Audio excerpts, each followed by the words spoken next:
Top quality और consistent performance के लिए सिर्फ सिल्वर पंप नाम याद रखना। सरकारी कॉलेजમાં સુવિધાઓ મુદ્દે વિદ્યાર્થીઓએ હુરો બોલાવ્યો। અહીં વાત છે જામનગરની, જ્યાં સરકારી પોલિટેકનિક કોલેજની, જ્યાં વિદ્યાર્થી સંગઠન એબીવીપી દ્વારા ઉગ્ર વિરોધ પ્રદર્શન કરવામાં આવ્યું અને વિદ્યાર્થીઓને પડતી હાલાકી મુદ્દે કોલેજના સત્તાધીશોને રજૂઆત કરાઈ। સૂત્રોચ્ચાર સાથે પોલિટેકનિક કોલેજમાં કરાયેલા વિરોધ પ્રદર્શનમાં મોટી સંખ્યામાં વિદ્યાર્થીઓ પણ જોડાયા હતા। એબીવીપી સંગઠન અને વિદ્યાર્થીઓની રજૂઆત છે કે હોસ્ટેલમાં પીવાના પાણીની સુવિધા નથી, તો સાફ સફાઈ જેવી અસુવિધાઓ મુદ્દે અનેકવાર રજૂઆતો કરવામાં આવી છે।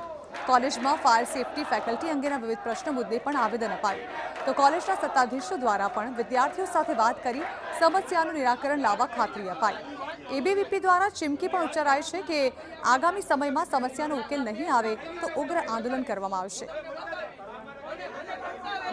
આજરોજ જામનગરની ગવર્મેન્ટ પોલિટેકનિક કોલેજ ખાતે અખિલ ભારતીય વિદ્યાર્થી પરિષદ દ્વારા વિરોધ પ્રદર્શન કરી આવેદનપત્ર આપવામાં આવ્યું, જેમાં વિષયમાં જે હોસ્ટેલ છે તે હોસ્ટેલમાં સફાઈ નથી, સાથે સાથે ત્યાં વોર્ડન નથી અને સિક્યોરિટી પણ હોસ્ટેલમાં ક્યાંય ને ક્યાંય જળવાતી ના હોય એવા પ્રશ્ન વિદ્યાર્થીઓ દ્વારા મળ્યા હતા।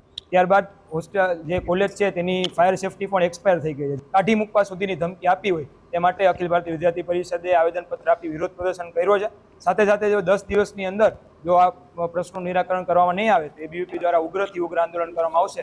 આજરોજ એબીવીપીના છાત્ર સંગઠન દ્વારા અમને વિદ્યાર્થીઓ બાબતે રજૂઆતો મળેલી છે।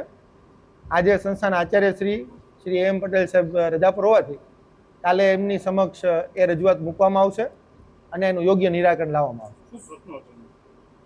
એમના પ્રશ્નો હોસ્ટેલને લગતા છે, થોડીક ફેકલ્ટી માટેની એ વાતો છે અને થોડુંક ફાયર સેફટી માટે છે। આ ત્રણે બાબતો છે એ માટેની યોગ્ય કાર્યવાહી કરવામાં આવશે।